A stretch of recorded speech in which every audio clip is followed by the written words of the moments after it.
देश के 4 राज्यों में लोगों को कोरोना वैक्सीन देने के लिए ड्राई रन शुरू हो गया और आज गुजरात में इसकी शुरुआत हो रही है।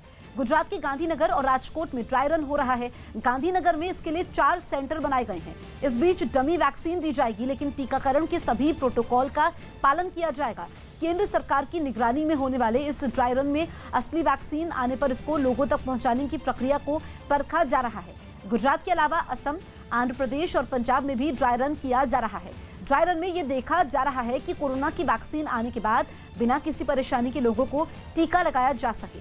एक दिन में 25 लोगों को ही ड्राई वैक्सीन दी जाएगी और हर शख्स को वैक्सीन देने के बाद आधा घंटा निगरानी में रखा जाएगा। वैक्सीन के साइड इफेक्ट को जांचने के लिए हर व्यक्ति को 30 मिनट तक वैक्सीनेशन सेंटर में रुकने को कहा गया है। इस बीच medical officer, vaccine handler, vaccinator, alternative vaccinator, supervisor, data manager, ASHA coordinator मौजूद रहेंगे। वैक्सीन सेंटर पर सोशल डिस्टेंसिंग का भी ध्यान रखा जाएगा। हमारे पास इसके लिए पूरी इंफ्रास्ट्रक्चर, कोल्ड चेन से लेके ice line, refrigerators, deep freezers, ये सब उपस्थित है, उपलब्ध है। और अभी फिलहाल हम 1,25,00,000 जितने वैक्सीन्स के डोज को बिल्कुल उसको स्टोर करने की क्षमता है, जिससे कि हम जितने भी हमारे प्रेग्नेंट विमेन हैं, बच्चे हैं, उसके अलावा 1.5 करोड़ जितने मीजल्स, रुबेला के भी जो वैक्सीनेशन मिलते हैं, ऐसे सभी बच्चों के लिए डोजेस रखते हैं। लेकिन इसके उपरांत, यानी कि ये क्षमता तो है, पर इसके उपरांत हमारे पास अब 1 करोड़ से भी ज़्यादा क्षमता हमने बढ़ाई है, जिससे कि कोविड की वैक्सीन्स देने के लिए भी हमारे पास पूरी शक्ति है। ये जो वैक्सीनेशन प्रोग्राम है, ये ड्राई वैक्सीनेशन प्रोग्राम है, एक रिहर्सल है। हमने 25 बेनिफिशियरी लाभार्थी सिलेक्ट किए हुए हैं, सारे के सारे हेल्थ वर्कर हैं और उनका डेटा बनाया हुआ है। वो कल यहाँ पर आएंगे और वैक्सीनेशन, ड्राई वैक्सीनेशन देंगे। हम वैक्सीन जो स्टोर करते हैं, कोल्ड चेन सिस्टम है, यहाँ पर हमने डीप फ्रीजर, ILR हमारे पास है। वैक्सीन आएगा, यहाँ पर स्टोर होगा। करीबन 3 to 6 डिग्री सेल्सियस टेम्परेचर पे हम वैक्सीन मेंटेन करेंगे। और ट्रांसपोर्ट के लिए भी कोल्ड चेन सिस्टम के मुताबिक जो भी वैक्सीन कैरियर है उसमें वैक्सीन लिया जाएगा, ट्रांसपोर्ट से यहाँ आएगा और यहाँ हम वैक्सीन देंगे। प्री डिफाइंड सिलेक्टेड पेशेंट्स हो गए, बेनिफिशियरी हो गए, उनको हम यहाँ पर वैक्सीन देंगे। दिल्ली के पास यूपी के ग्रेटर नोएडा में कई गांवों के किसानों ने ग्रेटर नोएडा अथॉरिटी के दफ्तर पर धावा बोल दिया। हाल ही में लीज बैग घोटाले की जांच में SIT की रिपोर्ट सामने आने के बाद इन लोगों का गुस्सा भड़क गया और प्रशासन के खिलाफ नारेबाजी करते हुए सैकड़ों लोग ग्रेटर नोएडा अथॉरिटी के बाहर धमक गए। लोगों को रोकने के लिए पुलिस भी मुस्तैद थी, लेकिन कई प्रदर्शनकारी अथॉरिटी के दफ्तर के पास लगी बैरिकेडिंग को पार कर उसके मेन गेट तक पहुंच गए। मेन गेट पर भी पुलिस के कई जवान मौजूद रहे, जिन्होंने प्रदर्शनकारियों को अंदर घुसने से रोक लिया।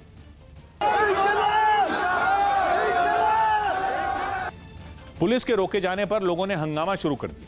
फिर गेट के अंदर से ही भीड़ को समझाने की कोशिश की गई, हालांकि उसका भी लोगों पर कुछ खास असर नहीं पड़ा।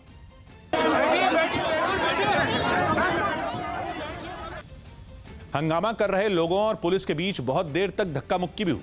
अपनी मांगों पर अड़े लोगों ने ग्रेटर नोएडा अथॉरिटी पर भेदभाव वाला रवैया अपनाने का आरोप लगाते हुए बहुत देर तक नारेबाजी की।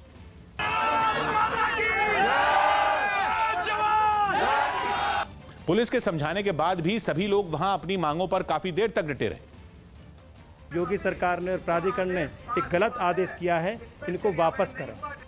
इस मुद्दे ने उस वक्त तूल पकड़ा जब कुछ दिन पहले लीज बैग घोटाले की जांच के लिए गठित समिति ने अपनी रिपोर्ट सरकार को सौंपी। राजस्थान के जोधपुर से एक चौंकाने वाली घटना का वीडियो सामने आया। वहां एक शादी समारोह में डांस कर रहा एक आदमी खुलेआम फायरिंग करता दिखा, जिसका वीडियो भी सामने आया। वीडियो में यह आदमी बारात में मौजूद लोगों के बीच पिस्तौल लहराते हुए डांस करता दिखा, लेकिन तभी उसने पिस्तौल को ऊपर उठाते हुए फायरिंग शुरू कर दी। उसने एक के बाद एक कई गोलियां हवा में दाग दी।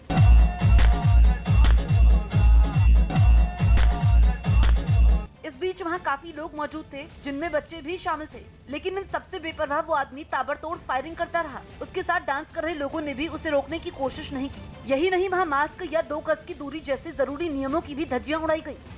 कृषि सुधार कानूनों का विरोध कर रहे किसान संगठनों को केंद्र सरकार ने फिर बातचीत का न्योता भेजा।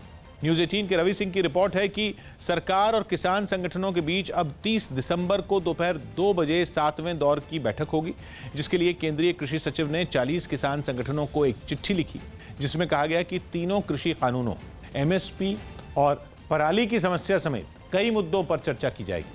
केंद्र की कोशिश है कि जल्द से जल्द बातचीत के जरिए किसान संगठनों और सरकार के बीच चल रहे गतिरोध को खत्म किया जाए। इसीलिए इस बैठक से पहले गृह मंत्री अमित शाह के घर कृषि मंत्री नरेंद्र तोमर और केंद्रीय वाणिज्य मंत्री पीयूष गोयल के बीच अहम बैठक हुई। खबर है कि जिसमें आगे की रणनीति पर चर्चा की गई। किसान की नज़र से वो अगर देखेंगे और किसान की नज़र से आएंगे तो समाधान अवश्य निकलेगा। अमेरिका के नेशविल में गाड़ी में हुई धमाके के मामले में नई जानकारी सामने आई। पुलिस ने दावा किया कि यह धमाका पूरी तैयारी के साथ किया गया था, जिसमें कुछ संदिग्ध की भी मौत हो गई। वहां क्रिसमस के दिन एक भीड़भाड़ वाले इलाके में विस्फोटकों से लदी गाड़ी में जोरदार धमाका हुआ था, जिसकी कई डरा देने वाली तस्वीरें भी सामने आई। एक वीडियो में वो गाड़ी सड़क किनारे खड़ी नजर आई, लेकिन कुछ ही सेकंड के अंदर उसमें जबरदस्त विस्फोट हो गया। धमाके की वजह से वहां अफरा तफरी फैल गई, हर तरफ मलबा बिखर गया। इसी घटना का एक दूसरा वीडियो भी सामने आया। ये वीडियो वहां मौजूद एक रेस्टोरेंट का है, जिसमें धमाका साफ दिखाई दिया। धमाके की वजह से रेस्टोरेंट का दरवाजा तक टूट गया। जबरदस्त विस्फोट की वजह से आसपास की दूसरी इमारतों को भी नुकसान पहुंचा। धमाके के बाद वहां आग लग गई। हादसे के बाद पुलिस और फायर ब्रिगेड की कई गाड़ियां वहां पहुंची और आग बुझाने का काम शुरू किया गया। जल्द ही आसपास के इलाके को घेर कर मामले की जांच शुरू की गई। बाद में पुलिस ने बताया कि इस घटना का संदिग्ध 63 साल का एक आदमी था, जिसने जानबूझकर इस धमाके को अंजाम दिया और इसमें खुद उसकी भी मौत हो गई। कोरोना पर चीन की पोल खोलने वाली महिला पत्रकार को चीनी सरकार ने जेल में डाल दिया। न्यूज 18.com की रिपोर्ट है कि चीन के वुहान में कोरोना का पहला मामला सामने आने पर जांग नाम की पत्रकार ने रिपोर्टिंग की थी।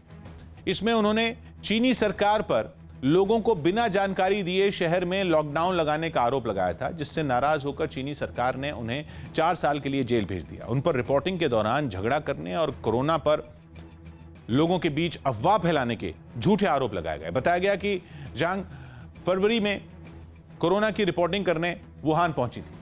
वहां से उन्होंने कई वीडियो और रिपोर्ट सोशल मीडिया पर डाले थे, जिन्हें काफी शेयर किया गया था, और इसके बाद ही वो चीनी अधिकारियों की नजर में आ गई और फिर उन्हें 14 मई को हिरासत में ले लिया गया। पूर्वी दिल्ली नगर निगम की बैठक में आम आदमी पार्टी और बीजेपी पार्षदों के बीच तीखी झड़प हो गई।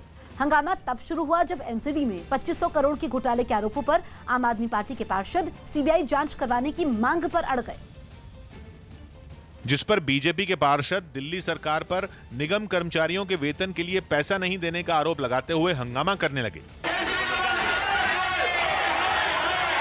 बात तब बिगड़ गई जब दोनों पार्टियों के पार्षद आमने सामने आ गए और फिर थोड़ी देर बाद वहां नौबत हाथापाई तक पहुंच गई।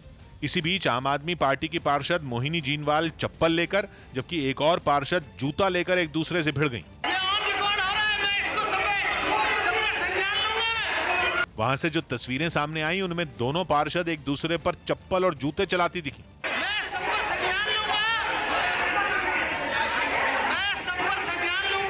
इस दौरान वहां मौजूद दोनों पार्टियों के कुछ पार्षद बीच बचाव करते दिखाई दिए, लेकिन तमाम कोशिश के बाद भी वहां हंगामा शांत नहीं हुआ।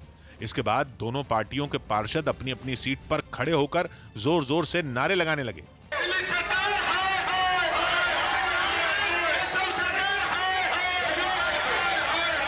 सदन के अंदर बीजेपी के कुछ लोग हाथों में पोस्टर, तख्तियां और पर्चे लिए नजर आए, जिन पर दिल्ली सरकार के खिलाफ नारे लिखे थे।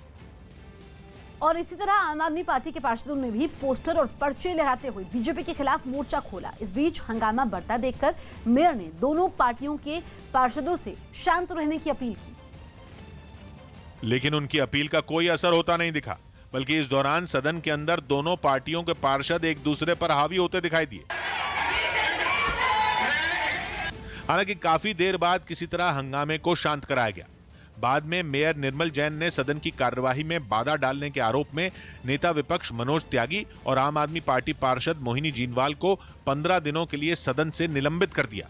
बहुत ही दुखद है कि विपक्ष के साथियों ने हाउस नहीं चलने दिया। वहीं इस घटना के बाद आम आदमी पार्टी के पार्षदों ने दिल्ली नगर निगम में 2500 करोड़ के घोटाले में बीजेपी के कई नेताओं के शामिल होने का आरोप लगा दिया। आज तो बिल्कुल ये साफ हो गया है कि कहीं पूरी तरीके से भारतीय जनता पार्टी के नेता और मेयर इस घोटाले के अंदर शामिल हैं। हालांकि बीजेपी ने आम आदमी पार्टी के इन आरोपों को सिरे से खारिज कर दिया। भुवनेश्वर में कांग्रेस ने चिटफंड से जुड़े केस में जल्द कार्रवाई की मांग करते हुए प्रदर्शन किया। प्रदर्शनकारी सीबीआई दफ्तर के बाहर इकट्ठा हुए। उन्होंने मांग की कि जिन जिन नेताओं और अधिकारियों पर चिटफंड घोटाले के आरोप हैं उन्हें जल्द गिरफ्तार किया जाए और सीबीआई दफ्तर के सामने जमीन पर बैठकर प्रदर्शन करने लगे। कांग्रेस के स्थापना दिवस के मौके पर ओडिशा कांग्रेस के नेताओं ने यह मुद्दा उठाने का निर्णय लिया और बड़ी तादाद में सीबीआई दफ्तर की ओर बढ़े। हालांकि माहौल ना बिगड़े इसलिए दफ्तर के ठीक सामने पुलिस वाले तैनात दिखे, जिसकी वजह से कांग्रेस कार्यकर्ता सड़क पर धरने पर बैठ गए और नारे लगाने लगे।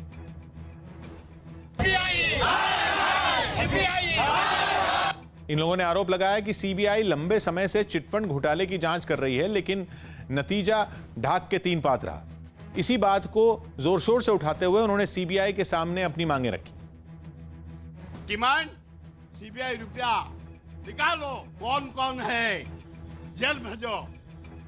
कांग्रेस कार्यकर्ताओं का मूड इस प्रदर्शन को लंबा खींचने का था, लेकिन अचानक पार्टी नेता नरसिंह मिश्र की तबीयत बिगड़ गई और उन्हें अस्पताल ले जाना पड़ा, जिसके बाद कांग्रेस ने प्रदर्शन खत्म कर दिया।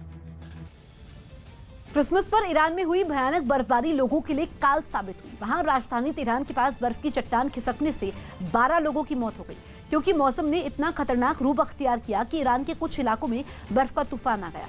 इससे तेहरान के उत्तर में अल्बोर्ज के पहाड़ों पर बर्फ की बड़ी बड़ी चट्टानें सरक गई और वहां चढ़ाई करने पहुंचे दर्जनों भर लोगों की जान चली गई।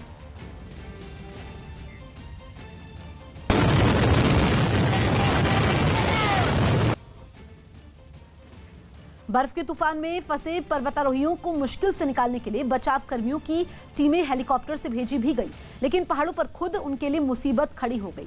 वो भी मौसम की मार झेलते नजर आए। राहत कर्मियों ने कोशिश तो काफी की, 3 दिन तक बचाव अभियान चला, लेकिन 11 पर्वतारोहियों की लाशें उनके हाथ लगी, जबकि एक की अस्पताल में मौत हुई। निचले इलाकों में भी हालात बदतर दिखे।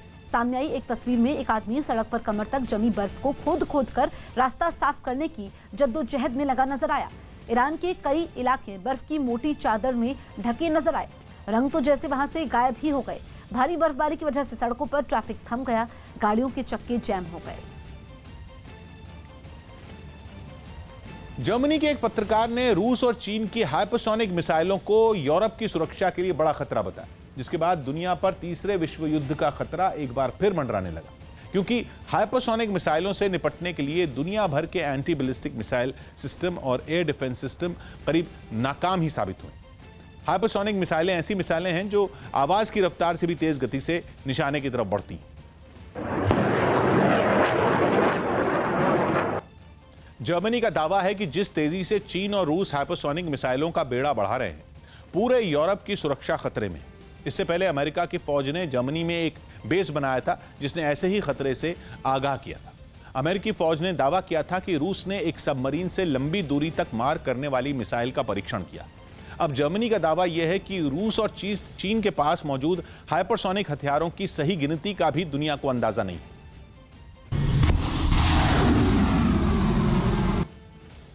यूरोप का यह डर और यूरोप को मिल रहा अमेरिका का साथ दुनिया को 2 धड़ों में बांटने वाला है, जिससे तीसरे विश्व युद्ध का खतरा बढ़ सकता है। केंद्र सरकार ने कोरोना से बचाव के लिए जारी किए गए दिशा निर्देशों को 31 जनवरी तक के लिए बढ़ा दिया। न्यूज 18 के अमित पांडे की रिपोर्ट है कि जो दिशा निर्देश 25 नवंबर से 31 दिसंबर तक के लिए जारी किए गए थे, उन्हीं को 31 जनवरी तक के लिए बढ़ा दिया गया। और इस बार ब्रिटेन में कोरोना का नया रूप सामने आने के बाद राज्य सरकारों को सख्त निगरानी के निर्देश भी जारी किए गए। पहले की तरह 31 जनवरी तक सभी सिनेमाघरों में केवल 50% लोग ही बैठकर फिल्में देख पाएंगे। साथ ही स्विमिंग पूल पर भी पहले जैसी रोक जारी रहेगी और केवल खिलाड़ियों को ही ट्रेनिंग के लिए स्विमिंग पूल के इस्तेमाल की इजाजत मिलेगी। केंद्र ने सभी राज्यों को नाइट कर्फ्यू से छूट दी, लेकिन हालात को देखते हुए राज्य सरकारें अपने यहाँ नाइट कर्फ्यू लगा सकती हैं। असम विधानसभा में सरकारी मदरसे बंद करने पर बिल पेश किया गया। असम विधानसभा का 3 दिनों का शीतकालीन सत्र शुरू हो गया। सत्र के पहले दिन राज्य के सभी सरकारी मदरसों को बंद करने का एक बिल पेश किया गया, जिसके पास होते ही इन मदरसों को मिलने वाली सरकारी मदद बंद हो जाएगी। In future no madrasa education under government will be entertained.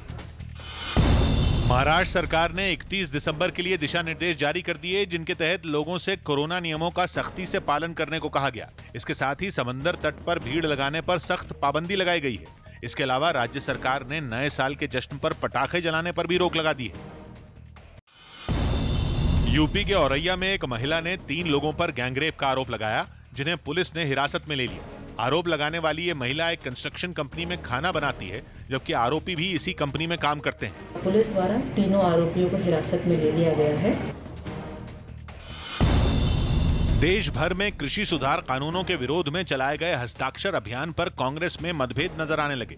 Rajasthan में पार्टी विधायक अमीन कागजी ने दावा किया कि वहां के 5 से 7 लाख किसान इस अभियान का हिस्सा बने।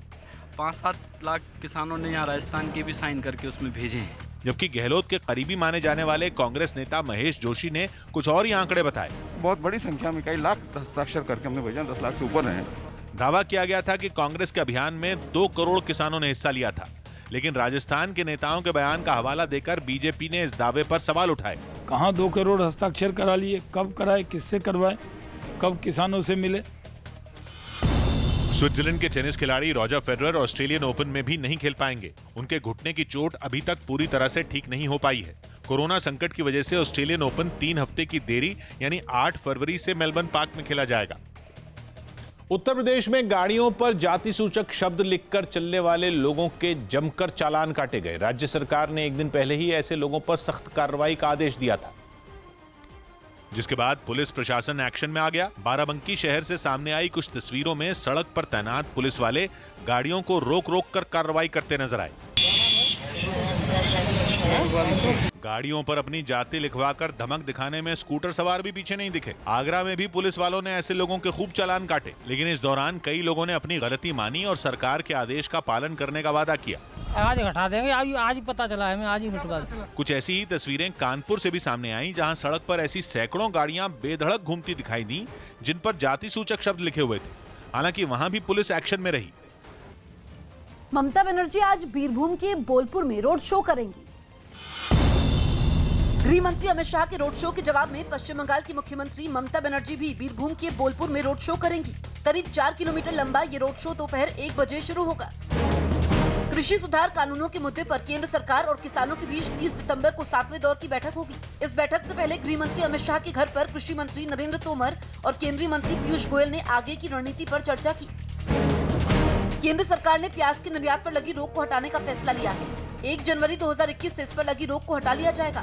सितंबर महीने में सरकार ने प्याज के निर्यात पर रोक लगाई थी। दिल्ली में शांतिपूर्ण तरीके से चल रहे किसान आंदोलन के बीच पंजाब में संपत्ति को नुकसान पहुंचाने की कई घटनाएं सामने आ चुकी हैं। हरियाणा और पंजाब के अलग अलग जिलों में किसान संगठनों ने रिलायंस जियो के सैकड़ों मोबाइल टावरों को नुकसान पहुंचाया, जिसकी वजह से कई शहरों में मोबाइल सिग्नल फेल होने की घटनाएं सामने आ रही हैं। फतेहाबाद में कई मीटर ऊंचे मोबाइल टावर पर एक शख्स चढ़ा दिखाई दिया। टावर पर चढ़ने के बाद उसने कुछ पुर्जों को तोड़ दिया और अपने किसान संगठन का झंडा लगा दिया। फिर एक सेल्फी वीडियो बनाकर किसान एकता जिंदाबाद के नारे भी लगाए। जलंधर में भी गुस्साए किसान एक मोबाइल टावर पर हमला बोलने के लिए पहुंच गए, जिसके बाद टावर की सुरक्षा के लिए भारी पुलिस बल की तैनाती करनी पड़ी। पंजाब के मोगा में भी किसान रिलायंस जियो के एक टावर पर हमला बोलने के लिए पहुंच गए। जब तक पुलिस वहां पहुंच पाती, किसान वहां रखा जनरेटर और कुछ दूसरी मशीनें उठाकर ले गए। पंजाब के कुछ किसान संगठन भ्रम फैला रहे हैं कि किसान सुधार कानूनों से रिलायंस को फायदा मिलने वाला है, इसलिए रिलायंस जियो के मोबाइल टावरों को निशाना बनाया जा रहा है। यूरोप के देश क्रोएशिया में एक तेज भूकंप की वजह से दहशत फैल गई। रिक्टर स्केल पर 5.2 की तीव्रता वाले इस भूकंप का केंद्र राजधानी ज़ग्रेब से 50 किलोमीटर दूर था, लेकिन तेज झटकों का असर ज़ग्रेब तक भी महसूस किया गया। भूकंप की कई तस्वीरें भी कैमरों में रिकॉर्ड हो गई, जिनमें एक में तो एक स्टोर में रखा सामान बुरी तरह हिलता नजर आया। इसी तरह एक दफ्तर में रखा फर्नीचर और दूसरी चीजें भी तेज झटकों की वजह से हिलती दिखाई दी। एक जगह तो जमीन में गड़े स्टील के बैरिकेड भी तेजी से कांपते नजर आए। तेज झटकों की वजह से कई इमारतों को भारी नुकसान पहुंचा। कईयों की छतें गिर गईं, जबकि कुछ का प्लास्टर उखड़ गया। भूकंप के बाद वहां के प्रशासन ने शहर का जायजा लिया और राहत बचाव का काम शुरू किया। केंद्र सरकार के मेक इन इंडिया और डिजिटल इंडिया मिशन से प्रभावित होकर मुंबई के एक टीचर ने बच्चों को पढ़ाने वाला रोबोट बना दिया। दावा है कि पढ़ाने के अलावा ये रोबोट देश और विदेश की कई भाषाओं में बात भी कर सकता है और जिस भाषा में भी रोबोट से सवाल पूछे जाएं, वो उसी भाषा में जवाब भी दे सकता है। इसे मुंबई के केंद्रीय विद्यालय में पढ़ाने वाले दिनेश पटेल नाम के टीचर ने बनाया और बताया कि उन्हें इस काम में 3 साल से ज्यादा वक्त लग गया। जब रजनीकांत जी की रोबोट देखी थी तो उस समय मेरे दिमाग में ये बात आई ज़रूर थी कि काश ये रियल लाइफ से हट के रियल लाइफ में आ जाए। दावा है कि शालू नाम का ये रोबोट हिंदी और भोजपुरी के अलावा अंग्रेजी में भी बात कर सकता है।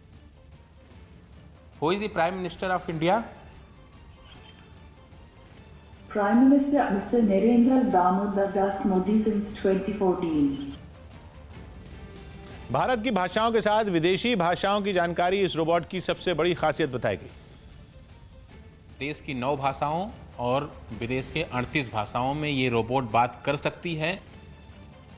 रोबोट को बनाने वाले टीचर का दावा है कि ये रोबोट स्कूलों में आसानी से बच्चों को पढ़ा भी सकता है और उनके सवालों के जवाब भी दे सकता है। यूपी के शाहजहांपुर से हैरान कर देने वाली एक तस्वीर सामने आई, जिसमें अनाज मंडी का प्रभारी किसानों से मारपीट करता दिखाई दिया। आरोप है कि कुछ दिनों पहले उन किसानों से अनाज खरीदी गई थी, लेकिन पैसों के लिए उन्हें परेशान किया गया। और जब किसान अपने पैसों के लिए एक बार फिर मंडी पहुंचे तो वहां के प्रभारी के साथ उनकी बहस हो गई। बात इतनी बिगड़ गई कि उनके बीच हाथापाई होने लगी।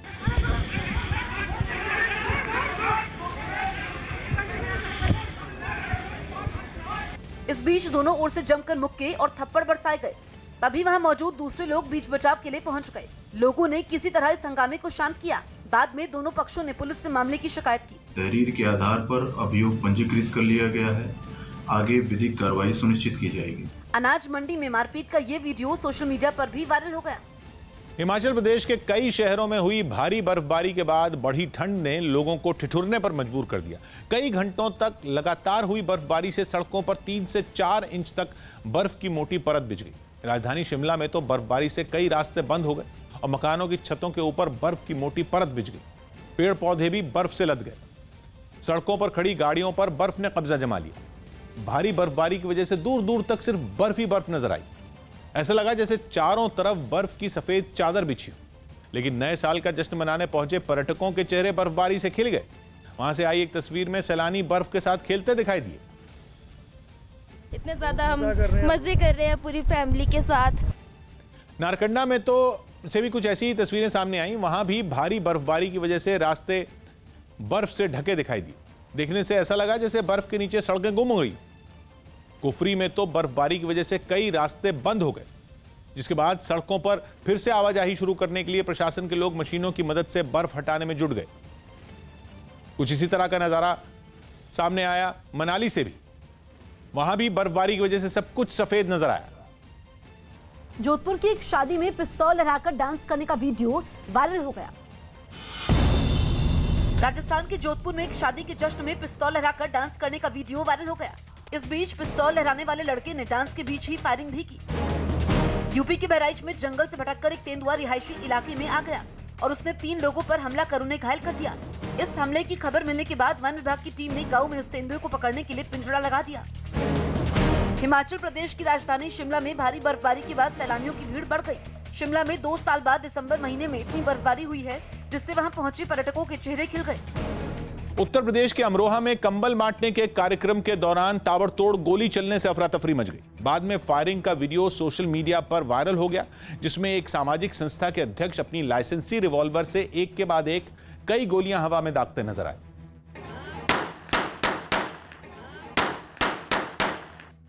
इस दौरान वहां कई लोग मौजूद रहे, लेकिन किसी ने भी उन्हें इस तरह सरेआम हवा में फायरिंग करने से रोकने की कोशिश नहीं की। हालांकि वीडियो के सोशल मीडिया पर वायरल होने के बाद पुलिस ने इस मामले में केस दर्ज कर लिया, लेकिन अभी तक इस मामले में गोली चलाने वाली गिरफ्तारी नहीं हो सकी।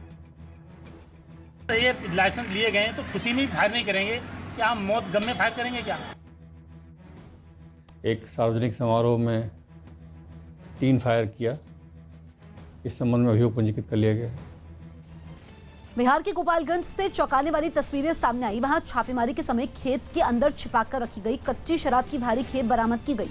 पूरे बिहार में शराबबंदी लागू है और सरकार इस नियम का कड़ाई से पालन करवाने का दावा भी करती है।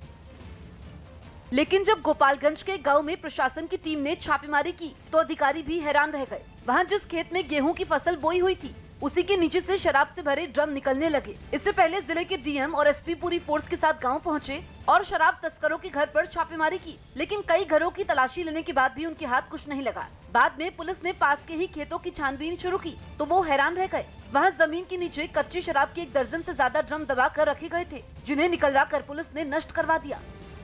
जम्मू कश्मीर का माहौल खराब करने की पाकिस्तान की एक और साजिश का पर्दाफाश सुरक्षा बल ने किया। न्यूज़ 18 के पवन शर्मा की रिपोर्ट है कि मेंढर के एक बड़े मंदिर पर ग्रेनेड हमला कर दंगा भड़काने की साजिश थी, जिसके आरोप में सेना ने 4 लोगों को गिरफ्तार कर लिया, जिनसे पूछताछ के बाद उन्हें पुलिस के हवाले कर दिया गया। पकड़े गए ये आरोपी आतंकी संगठन लश्कर तैयबा के ही गजनबी फोर्स से जुड़े हुए बताए जा रहे हैं, जिनके पास से 6 ग्रेनेड, लश्कर के पोस्टर, कई दस्तावेज और एक मोबाइल फोन बरामद किया गया, जिसकी पड़ताल के बाद ही इस साजिश का पता चला, जिसके बाद सुरक्षा एजेंसियों को अलर्ट कर दिया गया। अगर ये अपने मंसूबों में कामयाब हो जाते तो यहाँ पे कम्युनल हार्मनी जो हमारी यहाँ पुंछ की है उसको नुकसान पहुँचता। छत्तीसगढ़ के दंतेवाड़ा में मुठभेड़ में 2 इनामी महिला नक्सलियों को मार गिराया गया। छत्तीसगढ़ के दंतेवाड़ा में पुलिस और नक्सलियों के बीच हुई मुठभेड़ में 2 इनामी महिला नक्सलियों को ढेर कर दिया गया। पुलिस ने उनके पास से एक पिस्तौल और एक राइफल भी बरामद किए। मध्य प्रदेश के देवास में एक मकान में किसी की न होने का फायदा उठाकर चोरों ने हजारों रुपए और लाखों के गहनों की चोरी कर ली। ये वारदात उस घर में लगे सीसीटीवी कैमरे में कैद हो गई। यूपी की बरेली में एक मुठभेड़ के समय पुलिस ने एक नामी बदमाश को गोली लगने के बाद गिरफ्तार कर लिया। हालांकि उसका एक साथी पुलिस से बचकर वहां से भागने में कामयाब रहा। खबर है कि गिरफ्तार बदमाश के खिलाफ लूट और चोरी के 1.5 दर्जन मामले दर्ज हैं। जम्मू कश्मीर में लगातार हो रही भारी बर्फबारी ने लोगों की मुश्किलें बढ़ा दी। शीतलहर ने तो लोगों का जीना दुश्वार कर दिया। राज्य के पहाड़ी इलाकों में 1.5 फीट से ज्यादा बर्फबारी हुई, जिससे कई इलाकों में पारा 0 से कई डिग्री नीचे चला गया और कड़ाके की ठंड की वजह से वहां रहने वाले लोगों की परेशानियां बढ़ गईं। राजौरी से जो तस्वीरें सामने आई, उनमें एक तस्वीर में शहर की एक सड़क पर बर्फ की मोटी परत दिखाई दी। इस दौरान वहां कई लोग सड़क से बर्फ हटाने के काम में जुटे नजर आए, ताकि उस सड़क पर फिर से आवाजाही शुरू की जा सके। सर्दी बहुत है, अभी 1.5 फुट से ऊपर बर्फ गिरी है यहाँ पे। वहां से आई एक दूसरी तस्वीर में भारी बर्फबारी के बाद वादियां बर्फ से ढकी दिखी। पेड़ पौधे बर्फ से लदे नजर आए। देखकर ऐसा लगा जैसे किसी ने पहाड़ियों पर सफेद चादर बिछा दी। राज्य के पहाड़ी इलाकों में हुई बर्फबारी का असर जम्मू शहर में देखने को मिला। बर्फीली हवाओं की वजह से ठिठुरन बढ़ी तो लोग आग तापने को मजबूर हो गए। सबसे ज्यादा परेशानी उन लोगों को उठानी पड़ रही है जिन्हें इस हाड़ कपा देने वाली ठंड में काम के सिलसिले में घरों से बाहर निकलना पड़ रहा है। गुजरात के वलसाड से हैरान करने वाला एक वीडियो सामने आया, जहां कोरोना नियमों को दरकिनार कर एक शादी में हजारों की भीड़ जमा की गई। आरोप है कि वहां के एक बीजेपी नेता ने अपनी शादी में हजारों लोगों को बुलाया और इस वजह से उन पर और 11 लोगों पर केस भी दर्ज किया गया। लेकिन जो वीडियो सामने आया वो वाकई हैरान करने वाला था। वहां एक जगह पर हजारों लोगों का हुजूम जमा नजर आया। सभी लोग नाच गाने में मस्त दिखे, जिन्हें देखकर ऐसा लगा मानो उन्हें कोरोना का कोई डर ही ना हो। उन्होंने ना ही मास्क पहनने की जरूरत समझी, ना ही एक दूसरे से दूरी बनाने की। वो सभी जश्न में डूबकर बस नाचते रहे।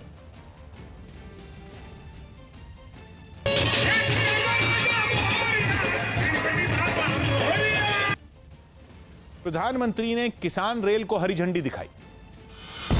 प्रधानमंत्री मोदी ने देश की 100वीं किसान रेल को हरी झंडी दिखाई। वीडियो कॉन्फ्रेंसिंग के जरिए पीएम ने इस रेल को रवाना किया। ये रेल महाराष्ट्र के सांगोला से पश्चिम बंगाल के शालीमार के लिए रवाना हुई। किसान रेल से देश के 80% से अधिक छोटे और सीमांत किसानों को बहुत बड़ी शक्ति मिली है। देश के 4 राज्यों में लोगों को कोरोना वैक्सीन देने का ड्राई रन शुरू हो गया। असम, आंध्र प्रदेश और गुजरात के अलावा पंजाब में भी कोरोना वैक्सीन लगाने का ड्राई रन चलाया गया। ड्राई रन में यह देखा गया कि कोरोना की वैक्सीन आने के बाद बिना किसी परेशानी के लोगों को टीका लगाया जा सके। इस बात का पूरा ख्याल रखा गया है कि एक तो सहूलत रहे और दूसरी सेफ्टी रहे। बताया गया कि 4 राज्यों के ड्राई रन में वैक्सीन लगाने के लिए स्वास्थ्य कर्मियों को चुना गया। ऑलरेडी गवर्नमेंट में हमने हेल्थ केयर वर्कर जो रजिस्टर किए हैं, इनमें से 25 जितने हेल्थ केयर वर्कर वो अभी वैक्सीनेशन देने का है। उत्तर प्रदेश के कानपुर में डाक विभाग की लापरवाही सामने आई। विभाग ने अंडरवर्ल्ड डॉन छोटा राजन और गैंगस्टर मुन्ना बजरंगी की तस्वीर वाले डाक टिकट जारी कर दिए। 5 रुपए वाले 12 डाक टिकट छोटा राजन और 12 टिकट मुन्ना बजरंगी के हैं। डाक विभाग की योजना के तहत ये डाक टिकट जारी किए गए, जिसके लिए कोई भी 300 रुपए फीस देकर अपनी या अपने करीबी की डाक टिकट बनवा सकता है। लेकिन इसी योजना का कुछ लोगों ने गलत फायदा उठा लिया। लोग इस पे जांच करा रहे हैं और सुनिश्चित करने की कोशिश करेंगे कि इस तरह की पुनरावृत्ति न हो। हिमाचल प्रदेश के धर्मशाला में अचानक हुई तेज बर्फबारी की वजह से वहां घूमने गए कई पर्यटक फंस गए, जिसके बाद इन लोगों ने एक वीडियो जारी कर प्रशासन से मदद की गुहार लगाई। ये वीडियो वायरल होने के बाद कुछ टीमें इनकी मदद के लिए रवाना कर दी गईं। विनती तथा प्रार्थना करना चाहते हैं कि उनकी जान जो है खतरे में है। पीएम मोदी आज यूपी में खुर्जा से भावपुर के बीच बना रेलवे फ्रेट कॉरिडोर का वीडियो कॉन्फ्रेंसिंग के जरिए उद्घाटन करेंगे। मालगाड़ियों की आवाजाही के लिए डेडिकेटेड फ्रेट कॉरिडोर तैयार किया गया है और इसके बनने से पैसेंजर ट्रेन की भी रफ्तार बढ़ेगी, क्योंकि मौजूदा ट्रैक पर दबाव कम हो जाएगा। भावपुर से न्यू खुर्जा जंक्शन तक इसकी दूरी करीब 351 किलोमीटर की है। पिछले कई महीनों से इस ट्रैक पर इलेक्ट्रिक इंजन का ट्रायल चल रहा था। समारोह में रेल मंत्री पीयूष गोयल और यूपी के मुख्यमंत्री योगी आदित्यनाथ भी शामिल होंगे। क्रिसमस पर जब अमेरिका समेत आधी दुनिया जश्न में डूबी थी, तब भी रूस तीसरे विश्व युद्ध की तैयारी में लगा था। अमेरिका को घुटनों पर लाने के लिए रूस की सेना को एक ऐसी मिसाइल मिलने जा रही है जो छोटे छोटे ड्रोन से लेकर बड़े से बड़े हेलीकॉप्टर और जंगी जहाज तक मार गिरा सकती है, जिसकी दुनिया के सामने नुमाइश करने के लिए क्रिसमस का दिन चुना गया। जैसे ये मिसाइल अपने लॉन्चर से निकली, धरती कांप उठी। कई किलोमीटर दूर तक कान फाड़ देने वाली आवाज की गूंज सुनाई दी। तेज रफ्तार मिसाइल पलक झपकते ही हवा में पहुंच गई और अपने पीछे जमीन पर धूल का घना गुबार छोड़ गई। 41 किलो की इस खतरनाक मिसाइल को मशहूर AK-47 राइफल बनाने वाली रूस की कंपनी कलाश्निकोव ने बनाया है। ये ऐसी मिसाइल है जो एक बार अगर लॉन्चर से निकल गई तो फिर इसे किसी दिशा निर्देश की जरूरत नहीं है, ये खुद ही दुश्मन को ढूंढकर मार गिराएगी। रूस के समंदर में एक जहाज के डूबने से 17 लोग लापता हो गए। रूस के समंदर में मछली पकड़ने वाले एक जहाज के डूब जाने के बाद उस पर सवार 17 लोग लापता बताए गए। इस हादसे में 2 लोगों को अब तक सुरक्षित निकाला गया, जबकि बाकी लोगों की तलाश जारी है। मध्य अफ्रीकी देश कैमरून में एक बस और ट्रक के बीच भीषण टक्कर में 37 लोगों की मौत हो गई। इस हादसे में 18 लोग गंभीर रूप से घायल हो गए। यह हादसा इतना भीषण था कि उस बस के परखच्चे उड़ गए। इटली के उत्तरी इलाके और खासकर मिलान शहर में भारी बर्फबारी की वजह से सड़कों पर बर्फ की सफेद परत बिछ गई। हालांकि कोरोना की वजह से वहां लॉकडाउन लागू है, इसलिए इस आफत का ज्यादा लोगों पर असर नहीं पड़ा। 5 साल पहले टेस्ट क्रिकेट को अलविदा कह चुके महेंद्र सिंह धोनी अचानक एक हीरो बनकर सोशल मीडिया पर छा गए। आईसीसी ने उन्हें खेल भावना के लिए पूरे दशक का सबसे महान खिलाड़ी चुना और spirit of cricket award of the decade से नवाजा। धोनी को यह अवार्ड 2011 के एक टेस्ट मैच के लिए दिया गया। 2011 में इंग्लैंड दौरे पर टेस्ट खेल रही टीम इंडिया के उस वक्त के कप्तान धोनी ने कुछ ऐसा किया था कि उन्होंने पूरी दुनिया का दिल जीत लिया था। टेस्ट मैच के तीसरे दिन सुबह के सेशन की आखिरी गेंद पर इयन बेल ने एक शॉट मारा।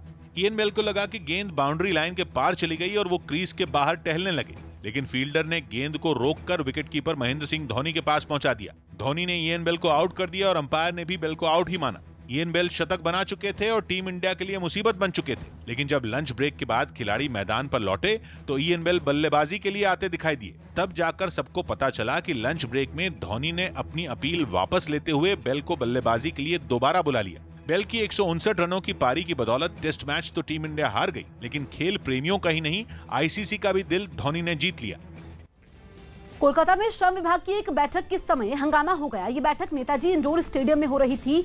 तभी अपनी रुके हुए वेतन की मांग पर कामगारों ने मोर्चा खोला। उन्होंने नौकरी पक्की करने की मांग के साथ ही पिछले 9 महीनों से रुके हुए वेतन को जल्द देने की मांग की। इस मुद्दे पर ममता सरकार के मंत्री के सामने ही प्रदर्शन किया। प्रदर्शनकारियों ने स्टेडियम के बाहर लगे पोस्टर और बैनर फाड़ दिए, जिसके बाद वहां सुरक्षा बढ़ा दी गई। खबर है कि इस हंगामे की वजह से मंत्री समेत अधिकारियों को बैठक बीच में ही छोड़कर वहां से जाना पड़ा। क्रिसमस पर अमेरिका के कुछ राज्यों में भारी बर्फबारी हुई। पेंसिल्वेनिया के पिट्सबर्ग शहर में तो इतनी बर्फ गिरी कि 85 साल का रिकॉर्ड टूट गया। क्रिसमस पर वहां 5 इंच से भी ज्यादा बर्फ गिरी, जबकि 1935 में 3.5 इंच बर्फ गिरी। इस वजह से पेंसिल्वेनिया के शहर बर्फ की सफेदी में ढके नजर आए।